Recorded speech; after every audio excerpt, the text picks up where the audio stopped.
Alhamdulillahi ala Recording in progress. wa syukurullahu ala taufiq wa amtinani. Asyhadu an la ilaha illallah wahdahu la syarika la ta'lima li sya'nih. Asyhadu anna Muhammadan abduhu wa rasuluhu adda'i ila ridwanih. Sallallahu alaihi wa ala alihi wa ashabihi wa man tabi'ahum bisanin ila yaumiddin. Subhanaka la ilma lana illa ma 'allamtana innaka antal alimul hakim. Rabbi syrah li sadri wa yassir li amri wahlul 'uqdatam min lisani yafqahu qawli.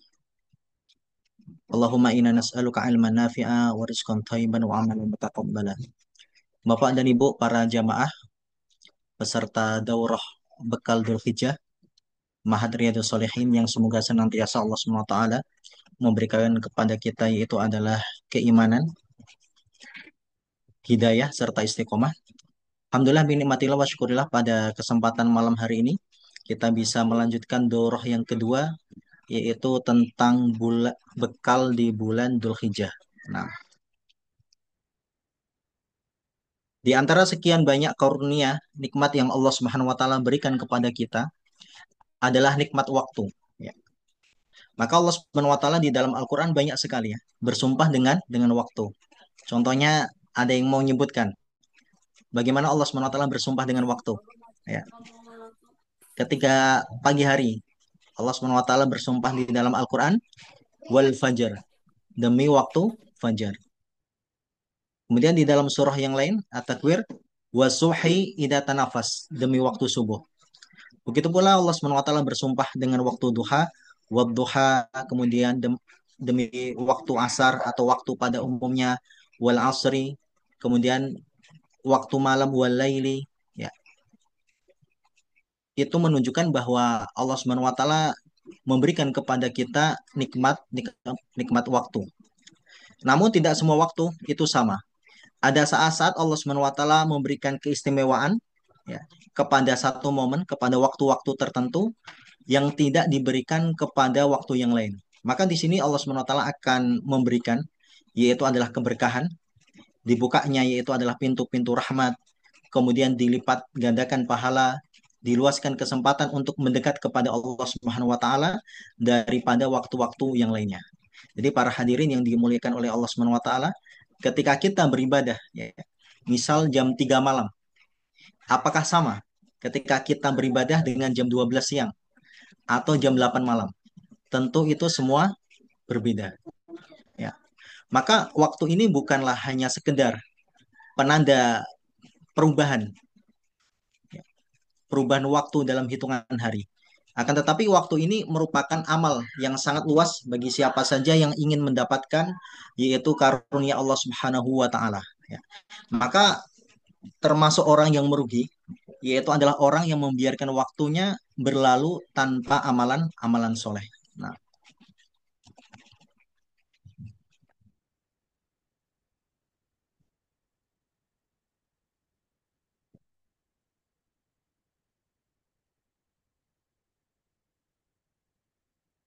oke. Oke. Oke, sebentar ini tadi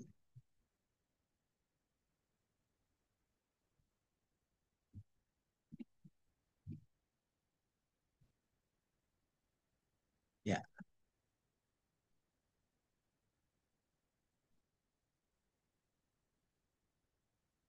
Nah, ini. Coba nih. Ada kuis, tapi tidak berhadiah ya. Hadiahnya doa haji dan umroh. Ya. Apa yang kita pikirkan pada tanggal 17 Agustus ya, 1 Juni dan 21 April? Ada yang mau jawab? Ya. Apa yang kita pikirkan nih kira-kira pada waktu 17 Agustus, 1 Juni dan 21 April? Ada yang mau menjawab? Ya. Nah, hadiahnya kita doakan ya. Semoga Allah SWT mudahkan untuk berangkat eh, ke rumah Allah, ke Baitullah, ya, haji maupun umroh. Nah, oke, di sini ada yang menjawab nih. Hari kemerdekaan ya Indonesia. Benar. Kalau tanggal 1 Juni hari apa ini? Hari kelahiran Pancasila ya. Jadi 1 Juni itu adalah hari kelahiran Pancasila. Nah, kemudian kalau tanggal 21 April itu merupakan yaitu adalah hari Kartini. Nah,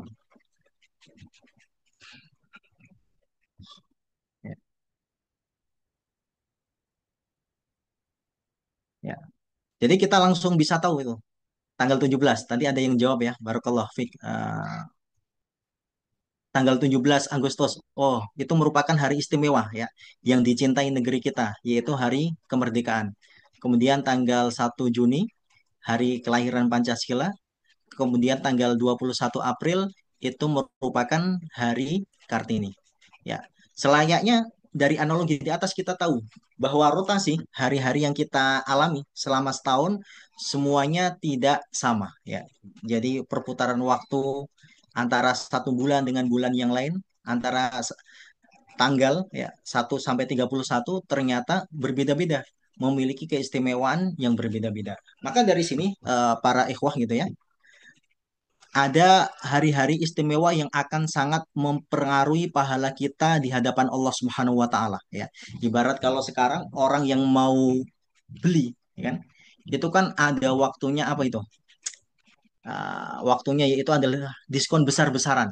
Gitu. Waktunya diskon besar-besaran. Begitu pula seseorang kalau mau investasi ya, seseorang kalau mau investasi maka dia harus melihat ya waktu investasi yang paling tepat. Karena kalau ia salah menentukan waktu investasi, maka dia akan salah ya. Yaitu adalah ketika dia beramal.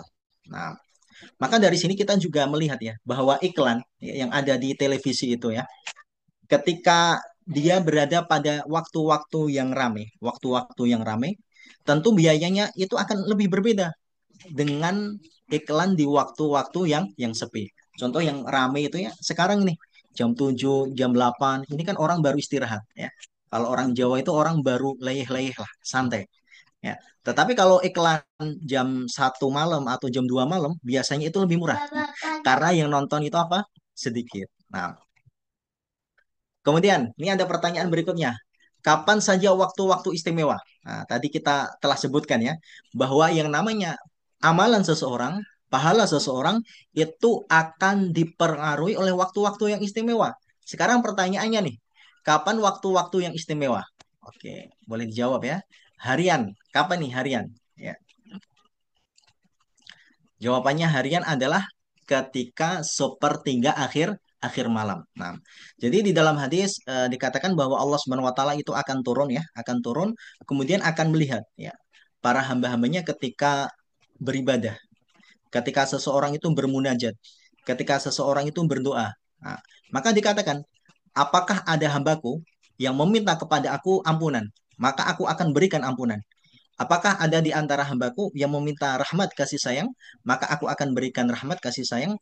Apakah di antara hambaku yang meminta yaitu adalah kebutuhan-kebutuhan yang mereka inginkan? Maka akan aku kabulkan. Ya. Jadi waktu terbaik harian itu adalah sepertiga akhir akhir malam. Kenapa? Karena Allah SWT turun dan di saat itulah waktu mustajabah untuk berdoa. Dan Allah SWT mensifati ya para penghuni surga dikatakan wabil asharihum yastaghfirun. Nah, jadi penghuni surga itu ciri-cirinya ketika waktu sahur sepertiga akhir malam tuh ya, mereka itu senantiasa beristighfar kepada Allah Subhanahu wa taala. Oke, ini waktu istimewa harian. Kemudian berikutnya, kapan waktu istimewa pekanan? Nah, yaitu pada hari Jumat. Nah, karena hari Jumat ini disebut adalah Sayyidul Ayyam. Nah, pemimpinnya hari-hari dalam pekanan. Diterangkan di dalam suatu hadis bahwa hari Jumat ini adalah Allah SWT menciptakan yaitu adalah langit dan bumi. Begitu pula Nabi Adam dimasukkan ke dalam surga itu pada hari Jumat ya. Kemudian Nabi Adam dikeluarkan dari surga itu juga terjadi pada hari Jumat dan hari kiamat itu tidak akan terjadi kecuali pada hari hari Jumat.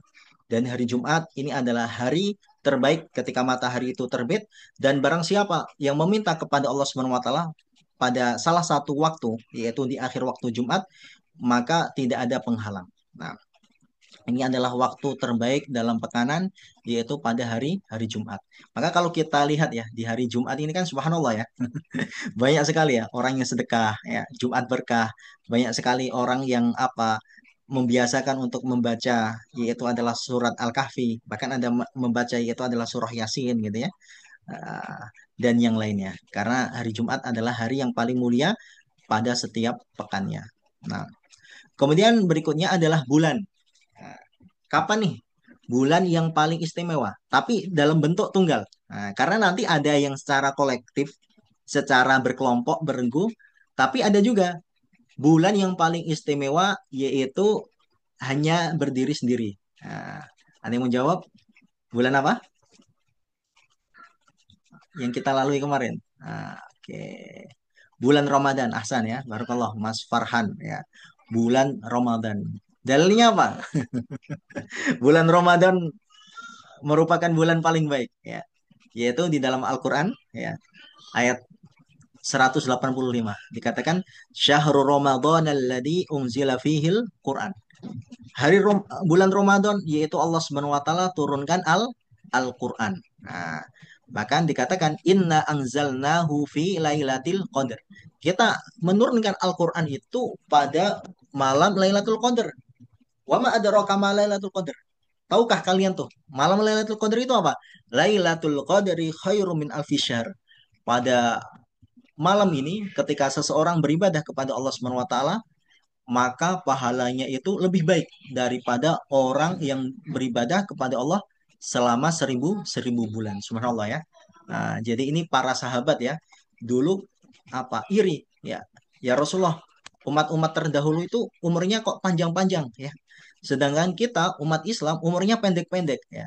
Engkau pernah bercerita ada seorang Bani Israel tuh ya, ada seorang Bani Israel mereka beribadah kepada Allah Subhanahu wa taala selama 80 tahun ya. Selama 80 tahun tanpa mengerjakan maksiat. Lah, kalau kita umat Islam umurnya katanya kata engkau baina sitin wasabin antara 60 sampai 70 tahun wahai Rasulullah.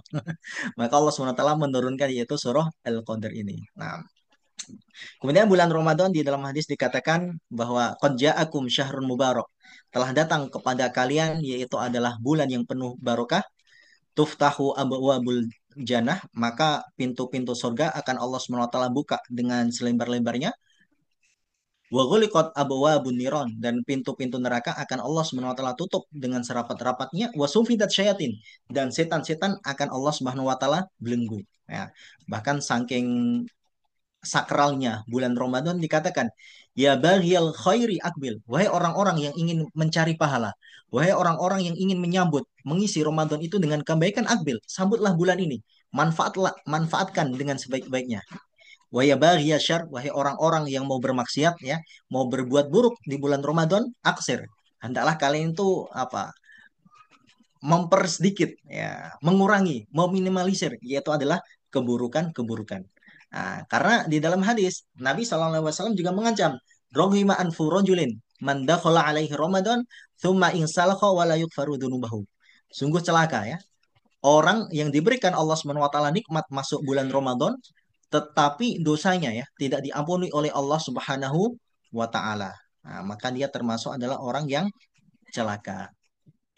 Nah, kalau kita kemarin Ustadz belum bisa memaksimalkan bulan Ramadan.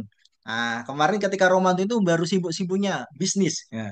Karena ketika Ramadan semua penuh barokah ya. Orang mau jualan apapun mesti laku insya Allah ya. Mesti habis. Kemarin juga sibuk Ustadz. Mikirin mudik, mikirin baju lebaran. Nah, nggak usah khawatir. Para ulama memberikan isyarat bahwa bagi seseorang yang belum bisa memaksimalkan bulan Ramadan, ternyata Allah SWT telah memberikan bulan yaitu adalah bulan yang terbaik pula. Nah, bulan yang terbaik ini adalah dalam uh, hitungan berkelompok ya atau ya. Jadi bulan dalam berkelompok yaitu bulan apa ini? Bulan terbaik yaitu adalah bulan ini adalah berkelompok atau bulan ini kalau bahasanya orang korban itu apa namanya? Eh, kolektif. Nah, yaitu adalah bulan haram. Nah, ini bulan haram. Bulan haram, ada yang tahu bulan apa saja nih bulan haram? Ya, boleh dicat ya, bulan haram. Ustaz, haram artinya haram ya Ustaz. Jadi gini, ya. Di dalam bahasa Arab itu ada ilmu yang mana suatu bahasa ini memiliki lebih dari satu makna. Ya, misal kalau haram di dalam fikih itu artinya sesuatu yang dikerjakan akan mendapatkan dosa gitu ya. Tetapi ketika dia itu ditinggalkan akan mendapatkan pahala. Maka disebut yaitu adalah haram. Nah, kemudian berikutnya ya, kalau haram di sini maksudnya itu adalah bulan-bulan suci. Ya, bulan-bulan suci. Bulan suci di dalam Islam apa saja bulannya? Ada empat ya, ada empat. Pertama yaitu adalah Dzulqa'dah. Ya, ini sudah habis ya, Dzulqa'dah. Dzulhijjah sekarang nih. Kemudian Muharram, satu lagi apa? Rojab. Itu adalah bulan-bulan haram. Haram di sini artinya adalah mulia, haram di sini artinya yaitu adalah suci. Ya. Maka kita kenal tuh di Ka'bah ya. Ka'bah itu kan berada di mana? Masjidil Haram. Maksudnya adalah masjid yang mulia. Nah, jadi masjid yang orang ya, ketika melakukan pelanggaran-pelanggaran itu diharamkan. Nah, itu. Maka kalau kita melakukan sholat ya, ya melakukan sholat berjamaah, maka akan dilipat gandakan ya. 100.000 kali. Ya. Berbuat dosa, hati-hati juga akan dilipat gandakan. Nah, jadi arti dari haram itu bisa berarti suci, bisa berarti itu adalah larangan. Nah, kemudian berikutnya hari-hari terbaik dalam tahunan yaitu adalah 10 awal Dzulhijjah. Ya. Jadi para jamaah yang dirahmati oleh Allah Subhanahu wa taala, alhamdulillah kita diizinkan oleh Allah Subhanahu wa taala bertemu ya, berjumpa memasuki 10 awal Dzulhijjah, yaitu adalah bulan-bulan atau waktu-waktu hari-hari terbaik. Nah, dalilnya apa Ustaz? Ini di dalam surah At-Taubah ayat ke-36 Allah Subhanahu wa taala mengatakan inna iddatash syuhuri indallahi itna asyara syahran fi kitabillah. Sesungguhnya bilangan bulan pada sisi Allah Subhanahu wa taala itu terdiri dari 12 bulan. Yauma khalaqas samawati wal arda. Pada hari itu Allah Subhanahu wa taala menciptakan langit dan bumi minha arba'atun hurum. Nah, ini dia dalilnya. Di dalamnya itu atau di antara bulan-bulan tersebut dari 12 itu adalah ada 4 bulan yang haram, 4 bulan yang mulia. Dalika dinul qayyim itu adalah ketetapan agama yang lurus. Nah, kenapa dikatakan dalika dinul qayyim? Karena biasanya orang musyrik ya itu mengakhirkan bulan-bulan haram. Jadi mereka itu apa namanya? Me, memakai dengan politik gitu ya. Jadi bulan haram itu terkadang mereka undurkan, terkadang yaitu adalah mereka ajukan. Politisasi bulan haram. Maka di sini poin yang terpenting adalah fala tadlimu fihinna anfusakum. Nih, janganlah kalian kita semua mendolimi diri kita dengan apa? Dengan berbuat dosa. Maka di dalam tafsir Ibnu Katsir di dalam tafsir Al-Qur'anil Azim, Ibnu Katsir mengatakan Allah Subhanahu wa taala mengkhususkan 4 bulan ini karena Allah Subhanahu wa taala ingin melipat gandakan pahala ketika seseorang melakukan kebaikan-kebaikan. Sebaliknya, Allah Subhanahu wa taala akan melipat gandakan yaitu adalah keburukan-keburukan di 4 bulan ini. Maka Allah Subhanahu wa taala mengatakan, "Fala tadlimu fihinna anfusakum." Janganlah kita semua mendolimi diri kita semuanya. Nah, kemudian keutamaan dari bulan Dzulhijjah? Ya, ini lebih spesifik yaitu adalah hari-hari terbaik tahunan, yaitu adalah 10 awal Dzulhijjah. Ya. Jadi di dalam riwayat hadis Imam Bukhari dan Muslim, adapun yang kita cantumkan di sini adalah riwayat Imam Bukhari. Rasulullah SAW beliau bersabda, "Ma min ayam, ma min ayam tidaklah ada suatu hari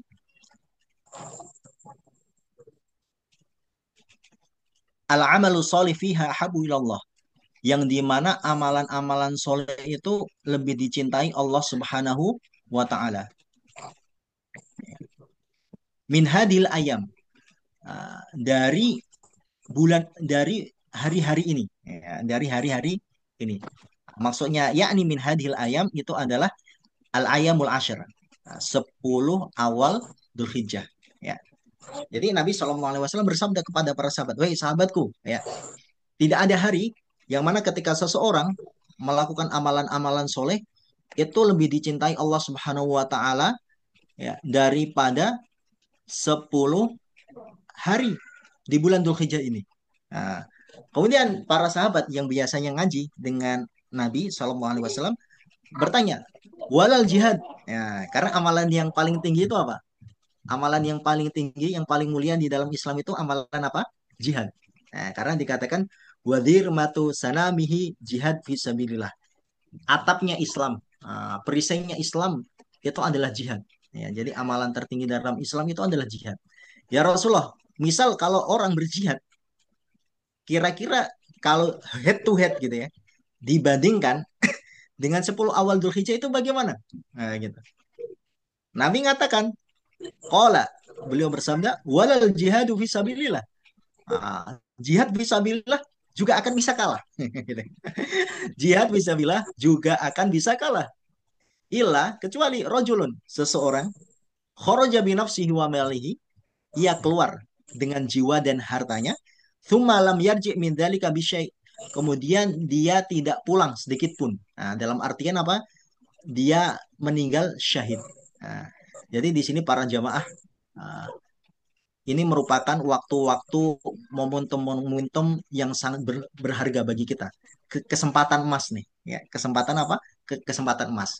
Bagi siapa saja yang ingin mendekati, ya, atau menyamai lah, nah, paling nggak mendekati ya, yaitu pahala para mujahid. Karena Nabi Shallallahu Alaihi Wasallam mengatakan, walal jihad fisabilillah. Jadi jihad itu bisa kalah dengan 10 amalan di 10 awal Dzulhijjah ini. Oleh karena itu kita berdoa kepada Allah Subhanahu wa taala agar kita diberikan yaitu adalah uh, taufik dan keistiqomahan dan yaitu adalah kemudahan untuk beramal di 10 awal Dzulhijjah ini.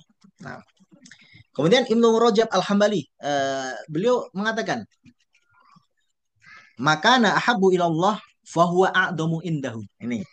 Apabila sesuatu itu dicintai oleh Allah Subhanahu wa taala, kata Ibnu Rajab gitu ya, fahuwa a'damu indahu, maka sesuatu itu mesti yang paling mulia di sisinya. Nah, apabila sesuatu itu dicintai Allah Subhanahu wa taala, maka sesuatu itu apa? Paling mulia, paling utama di sisi Allah Subhanahu wa taala. Oke. Kayak kita nih ya, kayak kita. Ah, siapakah orang yang paling dicintai? Siapakah orang yang paling berjasa di Republik di negara ya, Republik Kesatuan Indonesia ini? Ada yang bisa jawab? Siapakah orang yang paling berjasa, paling dicintai seluruh Indonesia? Jawabannya adalah Soekarno. Nah, gitu. Jawabannya siapa? Soekarno. Kenapa? Karena beliau itu adalah sang proklamator, ya, bapak pendiri bangsa yang menyatukan Indonesia ini, yang memerdekakan Indonesia ini. Nah, maka dari situ apa? Ya, nama Bung Karno ini di negara kita gitu ya, itu menjadi simbol. Ya. Maka kalau ada apa namanya ya, nama Bung Karno ini kan dipakai tuh untuk tempat-tempat ya yang istimewa. Nah, seperti apa? Stadion, nah, yang Indonesia ngelawan Cina ya besok itu. Itu kok diadakan di mana? Stadion Gelora Bung Karno. Nah, begitu pula bandara ya, Bandara Soekarno Hatta. Kemudian uang yang paling besar nominalnya 100.000 itu ada gambarnya Bung Karno. Nah, maka Ibnu Rajab mengatakan ya sesuatu apabila dicintai seseorang maka sesuatu itu adalah yang paling utama di sisinya. Begitu pula ketika Allah Subhanahu wa taala mencintai ya 10 awal Dzulhijjah ini maka tentu 10 awal Dzulhijjah ini paling utama di sisi Allah Subhanahu wa taala. Meskipun nanti para ulama ada berbeda pendapat. Hari-hari terbaik itu kapan? Ada 3 pendapat. Jadi yang mengatakan oh itu adalah 10 awal Dzulhijjah. Dalilnya apa Ustadz ini? Dalilnya ini. Ada mengatakan yaitu adalah 10 akhir Ramadan. Kenapa? Ya karena malam Lailatul Qadar. Tadi kita sudah terangkan itu lebih baik daripada 1.000 bulan. 83 tahun tuh kira-kira ya. Ya. Kemudian pendapat yang ketiga mengatakan dibagi. Ya, seperti Syekh Al-Utsaimin, beliau mengatakan gini. Jadi hari di dalam bahasa Arab itu ada dua, yaum. Ya, yaum. Yaum itu ketika matahari terbit ya, matahari terbit dari subuh sampai maghrib ya, kira-kira sebelum maghrib itu disebut yaum. Yang kedua lail. Lail ini ketika matahari tenggelam sampai matahari terbit, itu lail. Nah, kalau Syekh Utsaimin dan beberapa para ulama dibagi. Kalau hari itu yang terbaik 10 awal Dzulhijjah berdasarkan hadis ini.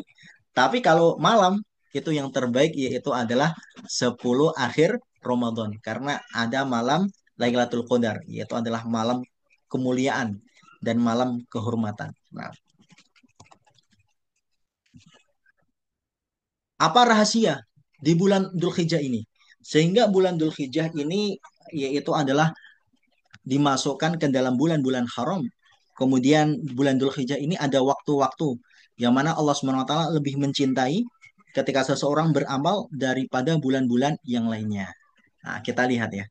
Ternyata bulan Dzulhijjah ini, para hadirin, bapak-bapak dan ibu-ibu, adalah bulan penuh sejarah bagi kekasih Allah yaitu siapa? Nabi Ibrahim alaihissalam ya. Jadi bulan Dzulhijjah ini adalah bulan yang memiliki sejarah bagi kekasih Allah yaitu Nabi Ibrahim. Kekasih Allah dari kalangan nabi itu ada dua. Siapa? Nabi Muhammad SAW dan Nabi Ibrahim. Di dalam Al-Quran dikatakan, Wattakhadallahu Ibrahima khalila. Dan Allah SWT memilih Nabi Ibrahim menjadi kekasih Allah Subhanahu wa taala. Jadi pertama Nabi Ibrahim itu diselamatkan dari api, diselamatkan dari yaitu adalah makar ya, kaumnya di kota Babilonia yang diperakasai oleh Raja Namrud itu ternyata terjadi pada bulan apa? Dzulhijjah. Nah, kisah ini bisa kita lihat ya di dalam surah Allahumma sholli Muhammad. Al-Anbiya juz 17 itu ya. Juz 17 lembar kiri tuh, lembar kiri halaman 324 ya, 324 sampai 325. Nah, jadi dikatakan watallahi la akidan asnabakum ba'da an tawallaw mudbirin. Demi Allah, saya akan menghancurkan ya patung-patung sesembahan kalian ba'da an tawallaw mudbirin. Setelah kalian ini pergi. Nah, gitu. Jadi ketika mereka setelah beribadah meninggalkan kuil mereka ya, maka Nabi Ibrahim ini dikatakan faja'alahum judadan illa kabiran lahum la'allahum ilaihi yarji'un. Semuanya dihancurkan ya. Semuanya dihancurkan, yang disisakan adalah berhala patung yang paling besar. Nah, kemudian ketika mereka balik uh, ke tempat sesembahan berhala mereka, mereka mendapat itu patung-patung mereka itu telah hancur. Ya, patung-patung mereka itu apa? Uh, telah rusak. Maka mereka bertanya, siapa ini yang melakukan? Oh, ini yang melakukan sepertinya Ibrahim. Nah, akhirnya Nabi Ibrahim, qalu fa'tu bihi ala ayunin nasi la'allahum yashadun. Udah, Nabi Ibrahim, seorang pemuda namanya Ibrahim itu datangkan ya kepada masyarakat umum agar Ibrahim ini disaksikan. Kemudian ditanya, "Anta fa'alta ahada bi alihatina ya Ibrahim?" Apakah kamu yang melakukan ini ya kepada sesembahan kami wahai Ibrahim? Kemudian Nabi Ibrahim mengatakan, qala bal fa'aluhu kabirum hada fas'aluhu mikanu yang dikun. Jadi yang melakukan ini hada. Hada itu maksudnya saya. Ini tauriah ya. Jadi qala bal fa'aluhu kabiruhum, yang melakukan itu adalah yang paling besar. Hada ini Nabi Ibrahim. Fas'aluhu mikanu yang dikun. Tanyalah kepada mereka kalau mereka itu bisa bisa berbicara, bisa ngomong. Maka setelah itu mereka itu marah ya. Mereka itu apa mah? Marah. Nah, bagaimana engkau menyuruh kami bertanya kepada sesuatu yang tidak bisa berbicara? Ya. Kemudian Nabi Ibrahim ya, justru mengatakan, qala ufil lakum walima ta'buduna min dunillah. Nah, justru kalian tuh orang yang agak gimana tuh, sudah tahu patung nggak bisa berbicara, nggak bisa mendengarkan, nggak bisa memberikan kalian manfaat dan madarat, tetapi kok kalian sembah. Nah, kemudian orang-orang kota Babilonia ini marah tuh. Raja Namrud malah itu ya. Qalu harikuhu wang suruh alihatakum la'allahum yasyadun tuh. Nah, oke. Kalau orang seperti ini menghadapi Ibrahim ini ya, pemecah belah negara Babilonia, udah bakar tuh. Dan para ulama mengatakan, kenapa kok Nabi Ibrahim itu dibakar? tidak langsung di apa? Digantung. Atau dipenggal kepala atau ditembak. Kalau ditembak belum ada ya. Digantung atau dipenggal kepala di kepala beliau. Nah, para ulama mengatakan, jadi Namrud ini memilih hukuman dibakar agar ini ah, merupakan hukuman yang paling menyakitkan bagi Nabi Ibrahim, dan Nabi Ibrahim diharapkan ah, berhenti dan meminta maaf. Nah, ini dia. Ya. Maka tadi si Namrud kan mengatakan, "Bang suruh alihatakum." Udah deh, tolonglah sesembahan kalian. Maka Namrud sebagai raja Babilonia memerintahkan kepada seluruh masyarakat penduduk yang ada di kota untuk mengumpulkan apa? Kayu bakar. Bahkan di dalam kitab Al-Bidayah wa Nihayah karangan Ibnu Katsir ya, karangan Ibnu Katsir dikatakan tuh ada seorang nenek-nenek yang tinggal di pinggir kota. Maka nenek tersebut itu apa? Nangis, bersedih. Ditanyai, nenek, kenapa kok kamu nangis, bersedih? Ah, ternyata nenek tersebut itu buta. Saya nangis sedih itu karena saya nggak bisa ikut mengumpulkan kayu untuk membakar Ibrahim. Karena Ibrahim itu sudah kurang ajar, mengajarkan yaitu adalah patung sesembahan kami. Ya, naudzubillah ini ya. Jadi sedih karena tidak bisa melakukan kemaksiatan. Nah, maka dikatakan apinya yang membakar Nabi Ibrahim ini sangat luar biasa, sampai tinggi. Kalau ada burung yang terbang, maka burung tersebut ikut uh, terbakar. Ikut terbakar. Akan tetapi Nabi Ibrahim ini adalah seorang ulul azmi ya. Nabi yang memiliki ketabahan sangat luar biasa. Datang malaikat Jibril.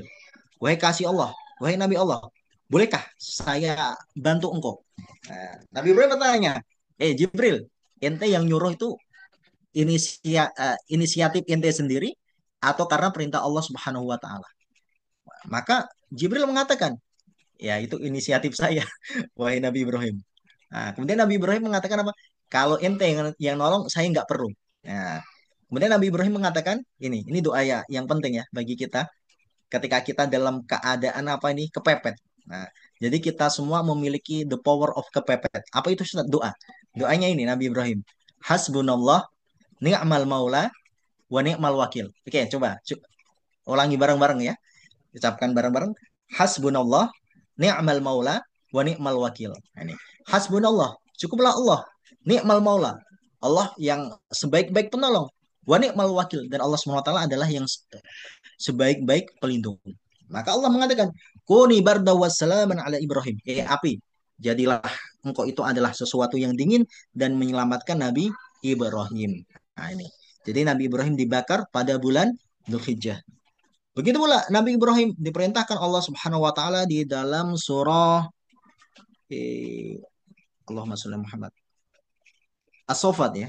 As-Saffat. Dikatakan As-Saffat ini ayat mulai ke 99 ya, surah As-Saffat itu. Dikatakan bahwa Nabi Ibrahim tatkala beliau sudah hijrah meminta kepada Allah Subhanahu wa taala diberikan anak yang soleh, kemudian diberikan Allah Subhanahu wa taala anak yang soleh. Maka singkat cerita ya, ini singkat cerita, Nabi Ibrahim itu mimpi tanggal 7 menyembelih anak beliau. Tanggal 8 juga mimpi. Maka tanggal 8 ini istilahnya apa? Tarwiyah. Jadi hari Tarwiyah, Yaumu Tarwiyah itu artinya hari merenung. Karena Nabi Ibrahim ini apa? Benar-benar merenung ini. Kalau nyembelih onta, nyembelih kambing, domba, oke. Tapi kalau nyembelih anak, ini sesuatu yang sangat aneh, yang sangat gorib gitu ya. Nah, tanggal 9, mimpi kembali. Maka tanggal 9 ini disebut apa? Arafah, Yaumu Arafah.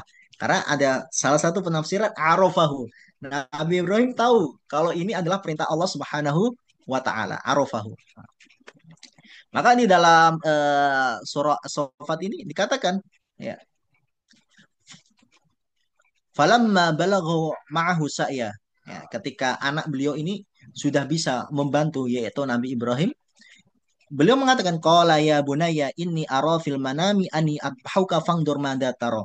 Wahai anakku, sesungguhnya saya melihat tuh di dalam mimpi bahwa saya itu menyembelihmu. Bahwa saya menyembelihmu. Fangdur madza tara. Ya.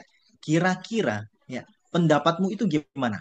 Ini kalau kita lihat di dalam ilmu pendidikan ya, Bapak dan Ibu, kita selaku orang tua gitu ya, penting bagi kita untuk bermusyawarah dengan anak. Tuh. Jangan sampai kita mentang-mentang orang tua, kemudian kita seenaknya saja gitu ya. Ya, ketika kita masih memiliki uang oke gitu ya, dihargai oleh anak. Tapi sebaliknya, ketika kita dalam keadaan lemah, dalam keadaan sudah tua, ternyata terkadang anak kita itu memiliki apa? Memiliki rasa marah ya, memiliki yaitu adalah semacam rasa balas dendam ya kepada orang tua. Nah, maka Nabi Ismail mengatakan ya, qala ya abatif alma tu'mar satajiduni insyaallahu minas sabirin. Wahai bapakku, lakukanlah apa yang diperintahkan Allah Subhanahu wa taala, maka engkau akan mendapati saya termasuk orang-orang yang sabar. Ini adalah Nabi Ismail. Kalau anak sekarang mungkin jawabannya bapak saja yang disembelih. Ya, karena apa? Karena sudah dekat dengan tanah. Mungkin seperti itu jawabannya kalau anak-anak sekarang. Oke. Nah, kemudian lanjutannya gimana Ustadz? Nah, lanjutannya ketika Nabi Ismail tadi ya, itu sudah mau untuk disembelih dan beliau termasuk orang-orang yang sabar. Falamma aslama wa tallahu lil jabin. Ketika Allah Subhanahu wa taala ya, ketika mereka sudah pasrah kepada Allah Subhanahu wa taala, wa tallahu lil jabin, dan kening Nabi Ismail ini sudah ditempelkan ke tanah. Nah, sudah ditempelkan ke tanah. Ya, maka dikatakan wanadainahu ayya Ibrahim. Maka Nabi Ibrahim ini dipanggil oleh malaikat. Nah, kamu itu adalah orang yang sudah sukses. Nah, kamu orang yang bisa uh, melaksanakan perintah-perintah Allah SWT. Lebih cinta perintah Allah SWT daripada anakmu. Ya. Maka salah satu ayat yang berikutnya dikatakan watarokna alaihi fil akhirin. Watarokna alaihi fil akhirin.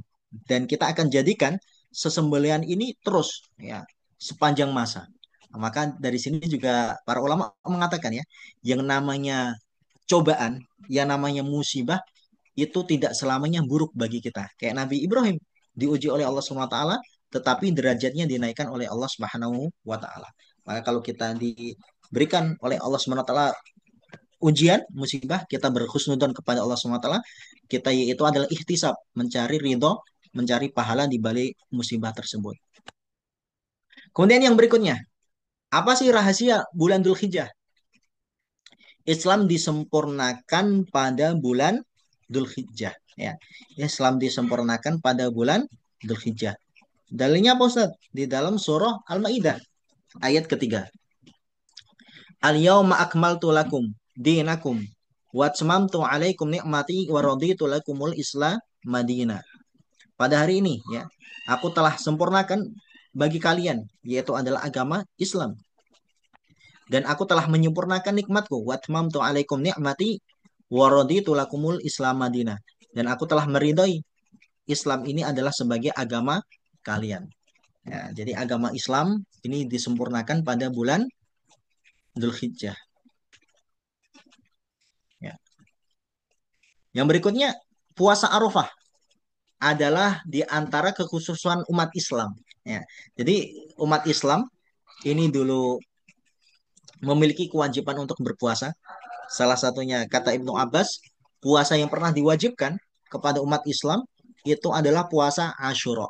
Ya, jadi puasa Asyura itu kan identik dengan bulannya Nabi siapa? Musa. Karena diselamatkan Allah SWT dari kejaran Fir'aun. Maka puasa Asyura memiliki keistimewaan. Keistimewaannya apa? Kalau seseorang berpuasa pada tanggal 10 itu, yukafiru as-sanatah al-madiyah. Maka akan menghapuskan dosa-dosa 1 tahun yang telah lalu. Tapi puasa Arafah, subhanallah, ini keutamaan adalah yukafiru sanatain, akan menghapuskan kesalahan selama 2 tahun. Al-madiyah wal mustaqbilah, yang lalu dan yang akan datang. Ini adalah puasa apa? Arafah. Oh, berarti Ustadz, kalau gitu mah bebas kita berbuat maksiat. Ya, bukan seperti itu, ya, bukan seperti itu. Dalam artian dosa-dosa ini para ulama sepakat itu adalah dosa-dosa kecil. Karena kalau dosa-dosa tobat, kalau dosa-dosa besar tentu itu membutuhkan taubat. Dan kita tidak tahu kita di akhir hayat kita husnul khotimah atau su'ul khotimah. Oleh karena itu jangan kita memudah-mudahkan ya, menggampangkan yaitu adalah dosa. Kemudian berikutnya, ya, darah-darah hewan kurban ditumpahkan paling banyak di bulan Dzulhijjah. Nah, darah hewan-hewan kurban ya, baik korban karena nadar, korban karena yaitu adalah mencari keutamaan sunnah muakkadah ya, atau yaitu adalah hadyu. Nah, yaitu korban karena haji ya. Seseorang haji, kemudian hajinya tamattu itu membayar dam, hewan-hewan korban itu disembelih paling banyak di bulan Dzulhijjah. Kemudian yang berikutnya, bulan Muktamar umat Islam tingkat dunia. Nah, subhanallah ini ya. Jadi bulan Dzulhijjah ini adalah waktu ketika umat Islam berhaji. Ya, maka berkumpul tuh ya dari seluruh penjuru dunia. Kurang lebih sekarang 3 juta ya. 3 juta orang berkumpul Muktamar umat Islam tingkat dunia. Nah, kemudian berikutnya tinggal berapa menit ini? 10 menit ya. Tinggal 10 menit. Nah, amalan apa saja yang dianjurkan atau amalan andalan di bulan Dzulhijjah? Ya. Yang pertama yaitu tentu adalah amalan haji. Ya. Karena haji ini merupakan apa? Rukun Islam yang kelima. Ya. Dan di dalam Al-Quran dikatakan walillahi 'alan nasi hijjul baiti man istata'a ilaihi sabila. Hanyalah kepada Allah seseorang menunaikan haji man istata'a ilaihi sabila. Bagi orang yang memiliki kemampuan, bagi orang yang memiliki kemampuan. Adapun kalau di dalam hadis dikatakan al umratu ilal umrati yukaffiru bainahuma. Umrah satu dengan yang lain itu akan menjadi kafar, akan menjadi penghapus antara dosa dari satu umrah ke umrah berikutnya. Wal hajjul mabrur, adapun haji mabrur, laisa lahul jaza, tidak memiliki balasan ilal jannah, kecuali yaitu adalah surga. Nah, maka kita berdoa ya kepada Allah Subhanahu wa taala untuk kita dimudahkan ya, agar kita dipanggil. Nah, kalau di dalam Al-Qur'an surah Al-Hajj ayat ke-27 ya, ini menarik ini. Nanti boleh dibuka ya. Surah Al-Hajj ayat ke-27. Ya, jadi di situ dikatakan wa'adzin fin nasi bil haji ya'tuka rijala wa ala dhamirin ya'tina min kulli fajjin amik. Nah, itu Al-Hajj ayat 27. Di dalam tafsir Jalalain. Nah, di dalam tafsir Jalalain karangan Imam Jalaluddin As-Suyuti dan Imam Jalaluddin Al-Mahali dikatakan wa'adzin. Nah, maka Nabi Ibrahim ini kan yang membangun Ka'bah tuh dengan Nabi Ismail. Wei, Ibrahim, ente elankan, a'lin, beritahukanlah kepada manusia, umumkan kepada manusia. Ya Allah, bagaimana kita mengumumkan? Sedangkan Mekah ini adalah suatu tempat ghairi dizar'in yang tidak memiliki tumbuh-tumbuhan.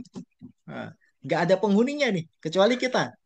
Nah, maka dikatakan Ibrahim, innama alaikal balak wa alainal. Jadi engkau tugas ente itu cuma memanggil. Tugas ente itu memanggil, tapi kami yang akan mendatangkan. Nah, maka di dalam tafsir Ibnu eh, Jalalain dikatakan wa'adin finnas. Nabi Ibrahim ketika diperintah Allah SWT naik ke atas Jabal Kubes, Abi Kubes.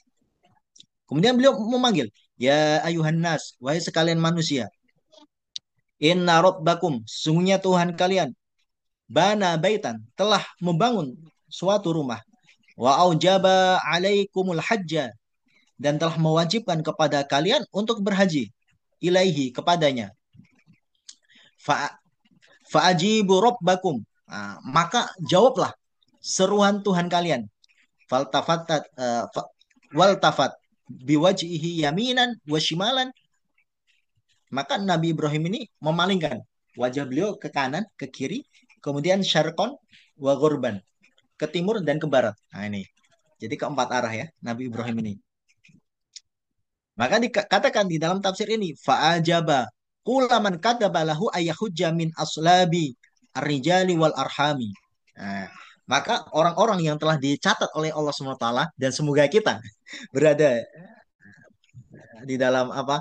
Di dalam kisah ini, Allah SWT dalam tafsir ini dikatakan, maka orang yang sudah dicatat Allah SWT untuk bisa naik haji, meskipun mereka itu di alam rahim, di alam rahim, mereka mengatakan apa? Labaik Allahumma labaik.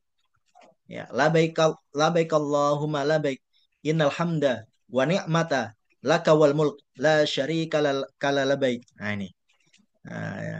Jadi orang-orang yang sudah dituliskan Allah Subhanahu wa taala di dalam rahim mereka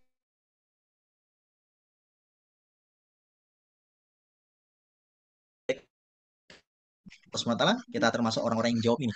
Nah, kemudian berikutnya, amalan yang terbaik yaitu adalah berkorban. Nah, karena di dalam Al-Qur'an dikatakan fasolli li rabbika wanhar. Maka sholatlah engkau Muhammad SAW wanhar dan berkorbanlah. Korban ini adalah ibadah yang disyariatkan setahun sekali. Hukumnya apa sih Ustadz? Hukumnya ada dua. Ya. Ulama Hanafiyah mengatakan hukumnya wajib bagi yang mampu. Yang kedua, menurut jumhur, di antaranya ulama Syafi'iyah, Hanabilah sama Malikiyah, hukumnya adalah sunnah muakkadah. Bedanya apa? Wajib bagi yang mampu kalau mereka memiliki uang simpanan tuh ya 5 juta misal ya 5 juta tabungan 5 juta yaitu adalah investasi ya. Nah, maka mereka kalau tidak berkorban karena korban misal 3 juta ya 3 juta dapat ya, atau 2,5 dapat maka mereka mendapatkan dosa. Nah, ini yang pertama. Tapi kalau sunnah muakkadah, sunnah yang sangat ditekankan, ketika seseorang memiliki kelebihan harta, misal 5 juta, 10 juta di dalam tabungannya, mereka nggak berkorban, maka tidak mendapatkan dosa di sisi Allah Subhanahu wa taala. Tapi sayang ya, melewatkan yaitu adalah waktu-waktu atau amalan-amalan yang istimewa. Karena salah satu keistimewaan korban yaitu ketika seseorang sudah niat korban, ya, dan hewan hewan yang ia korbankan mau disembelih. Sebelum darah menetes ke tanah, maka ampunan dan kasih sayang Allah SWT sudah didapatkan. Nah, maka ceritanya Nabi Ibrahim tadi sudah menyembelih Ismail atau belum? Nah, menurut para ulama tafsir belum. Jadi Nabi Ibrahim sudah pasrah ya, sudah siap-siap mau menyembelih. Tapi sudah diumumkan malaikat beliau adalah orang yang lulus. Maka diganti dengan bihabsyin adim, dengan sesembelihan yang besar, dengan domba yang besar. Jadi Nabi Ibrahim belum menyembelih, yaitu Nabi Ismail. Nah, jadi kalau ada orang bapak menyembelih anak terinspirasi dari kisah Nabi Ibrahim, oh berarti ngajinya ngawur ini, belum apa, belum sempurna ngajinya. Nah, jadi keutamaan korban yaitu adalah ampunan Allah Subhanahu wa taala, nah, sudah ia dapatkan sebelum darah hewan yang ia korbankan darahnya menetes ke tanah. Kemudian berikutnya berpuasa. Nah, amalan terbaik ya, amalan yang direkomendasikan di bulan Dzulhijjah ini adalah kita memperbanyak puasa ya. Karena puasa ini memiliki keistimewaan ya. Di antaranya adalah walladzi nafsi biyadi la khulufu famu shaim atyabu indallahi min rihil misk. Demi Allah, zat yang tanganku berada pada tangannya. Sesungguhnya bau mulut orang berpuasa itu lebih wangi di sisi Allah Subhanahu wa taala daripada wanginya kasturi. Nah, jadi berpuasa ini disunahkan ya, mulai tanggal 1 kemarin sampai tanggal 9. Nah, karena kemarin ada murid tanya, Ustaz tanggal 10 puasa? Enggak. Jadi yang disunahkan bukan 1 sampai 10, tapi 1 sampai 9. Namun kalau yang belum mampu, ya terutama tanggal 9 ya, Arafah. Ini sangat istimewa, tadi kita sudah jelaskan. Pahalanya yaitu adalah diantaranya bisa menghapuskan dosa 2 tahun. Setahun yang lalu dan setahun yang akan datang. Ini adalah puasa Arafah. Syukur-syukur ditambah dengan tarwiyah. Nah, 8, 9. Berikutnya yaitu sedekah. Nih, sedekah. Ini merupakan amalan andalan. Karena sedekah ini bukan hanya kepada diri kita baliknya, tetapi juga kepada orang orang lain.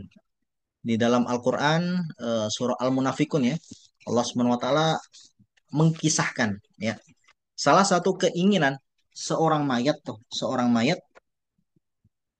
ia minta kepada Allah Subhanahu wa Ta'ala untuk dihidupkan ya. Ya.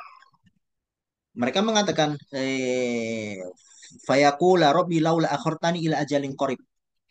Wahai Tuhanku, kenapa engkau tidak menangguhkan ya, memberikan saya itu tangguhan waktu ila ajalin qarib, waktu yang sangat singkat ya. Untuk apa? Fa'asoddaqo, untuk saya bersedekah. Karena kalau ya minta apa, diberikan waktu untuk sholat lama ya, 2 menit 3 menit. Baca Quran apalagi kalau belum lancar lama. Nah, tetapi kalau sedekah ini subhanallah ya, ini termasuk amalan jariah. Apabila kita semua Ibnu Adam meninggal, terputus amalnya kecuali sedekah jariah. Nah, sedekah sekarang gampang ya. Tinggal kita ketik ya. Nah, pakai apa itu? Transfer TF atau pakai kiris bisa. Nah, yang penting ada saldonya, itu dia. Yang penting ada saldonya. Maka orang Muslim itu dikatakan oleh Nabi, ya, ni'mal malu firrojulus soleh. Ya. Sebaik-baik harta yang baik itu berada pada seseorang yang soleh. Ini.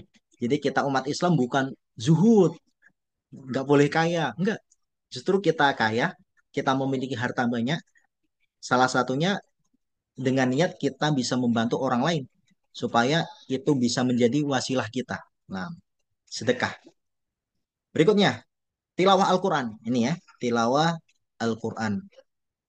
Ya, karena Al-Quran dikatakan oleh Nabi di dalam Sahih Ibnu Khuzaimah, Al-Quranu afdalu dzikri. Al-Quran itu adalah sebaik-baik zikir.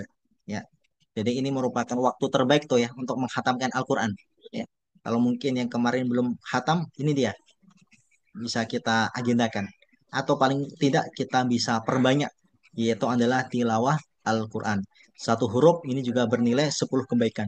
Bahkan Asar Ibnu Mas'ud bukan hanya 10 kebaikan, tapi yaitu adalah 10 keburukan.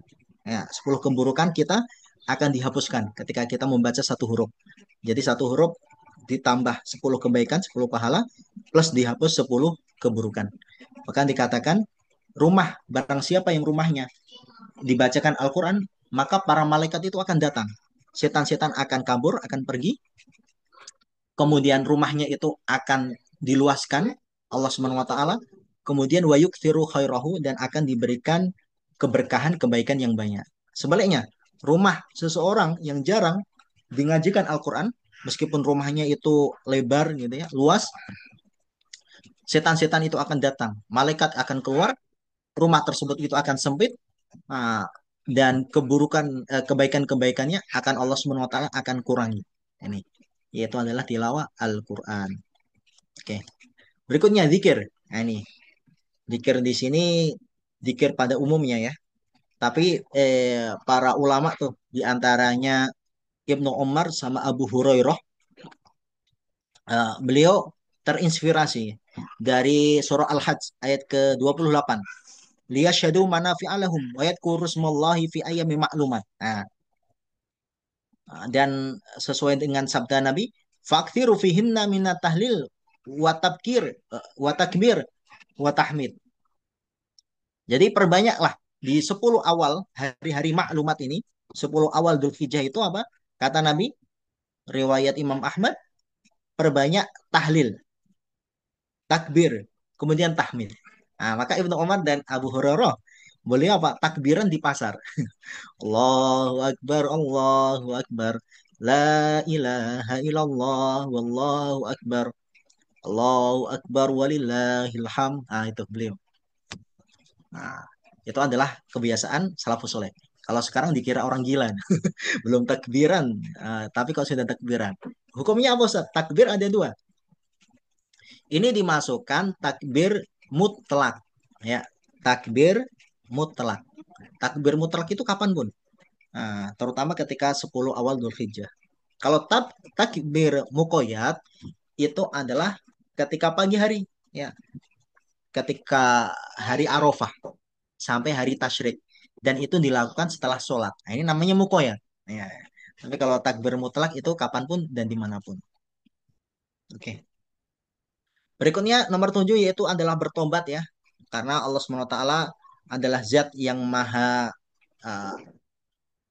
yang maha iri ketika seseorang melakukan yaitu adalah perbuatan kemaksiatan, melakukan keburukan, dan Allah SWT sangat menyukai orang-orang yang bertobat. Innallaha yuhibbut tawwabin wa yuhibbul mutatahhirin. Sesungguhnya Allah SWT menyukai orang yang suka bertobat dan membersihkan hatinya. Kemudian ke-8 adalah fasilitator kebaikan. Kita yaitu adalah menjadi petunjuk-petunjuk ya. Kalau kita belum bisa sedekah ya, belum bisa kita menjadi orang baik, paling tidak kita menjadi adalah adalu ilal khairi, orang yang mengajak kepada kebaikan. Di dalam surah Fusilat dikatakan, "Waman ahsanu ilallahi miman waman ahsanu miman da'a ilallahi wa amila solihah." Siapakah yang lebih baik? Orang yang mengajak ya orang lain kepada Allah, kepada Islam, kepada amalan-amalan ketakwaan, wa amila solihah. Dan dia juga beramal soleh. Maka menjadi fasilitator kebaikan, ini pahalanya sangat luar biasa, yang akan mendapatkan pahala orang yang diajak tanpa mengurangi. Ya. Maka terima kasih ini dari tim Mars ya yang telah mengagendakan yaitu adalah Doroh Bekal Ramadan. Ini berarti insya Allah pahalanya diborong semua yang ikut. Tapi yang ikut juga pahalanya tetap sempurna. Terakhir, mana yang terakhir? Menjauhi dosa. Nah ini. Jadi jangan sampai kita beramal kebaikan, beramal soleh, tapi dosa masih dikerjakan. Nah, karena dosa itu adalah adzulumatu yaumil qiyamah, yaitu adalah kegelapan kelak pada hari kiamat. Apalagi dosa yang kita lakukan itu kepada orang lain. Apalagi dosa yang kita lakukan itu kepada orang orang lain. Karena di dalam suatu hadis ada orang muflis ya. Orang muflis orang yang merugi bukan orang yang merugi gara-gara nggak memiliki uang di dunia atau orang yang bangkrut ketika mereka berusaha enggak. Tetapi orang yang datang pada hari kiamat membawa banyak sekali pahala tetapi pahalanya habis. Ya, dibagikan kepada orang yang ia dolimi. Nah, ini. Ketika pahalanya habis, maka dosa-dosa orang yang dolimi ternyata apa dilimpahkan kepada orang muflis tersebut. Maka kita berdoa kepada Allah SWT supaya diberikan kita hidayah ya untuk menjauhi itu adalah dosa-dosa. Demikian Bapak dan Ibu para jamaah apa yang bisa saya sampaikan. Semoga bermanfaat. Mungkin ada pertanyaan satu dua dipersilahkan. Yang mau tanya langsung boleh atau melalui chat. Nah,